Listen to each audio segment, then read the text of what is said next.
Hanggang 60 pamilya ang nasa evacuation center matapos bahain ang kanilang mga bahay dahil sa bumigay na pader sa Navotas.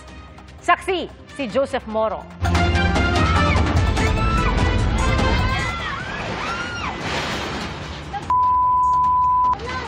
Dahil sa pagbagsak ng river wall sa likod ng mga bahay sa Celestino Street sa Barangay San Jose sa Navotas itong Sabado, Nabiyak po yung pader!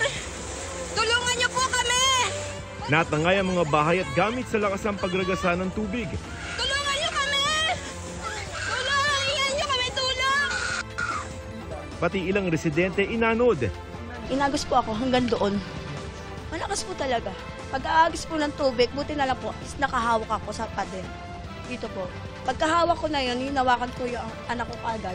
Natuntun namin ang humihingi ng tulong sa video. Binaharaw ang bahay ni Flora Pascual at hindi niya alam kung paano magsisimula ulit.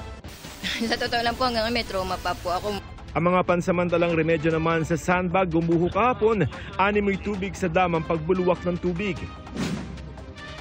Sa ngayon, mga sandbags yung inilagay ng lokal na pamahalaan para pansamantala na matigil yung tubig dagat sa pagpasok sa mga bahay dito sa Barangay San Jose. Pero nangangamba yung mga residente lalo na kapag high tide. Ayon sa Navotas City Disaster Risk Reduction Management Office, pagmamayari ng kumpanyang AH Arroyo and Sons Rizal Slipway ang bumigay na pader. Sinubukan naming humingi ng pahayag sa kumpanya pero direkta na raw sila nakikipag-ugnayan sa City Hall at aayusin ang pader ngayong linggong ito.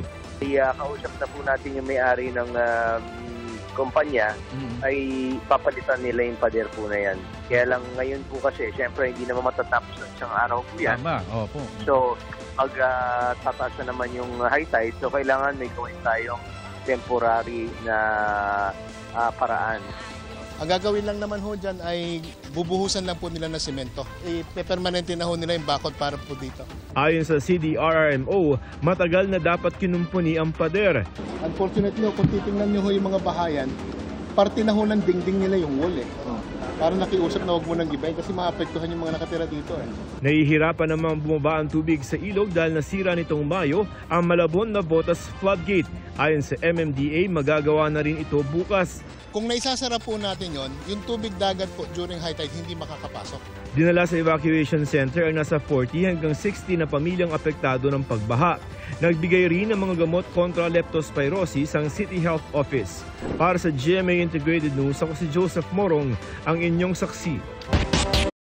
Mga kapuso, maging una sa saksi. Mag-subscribe sa GMA Integrated News sa YouTube para sa iba't ibang balita.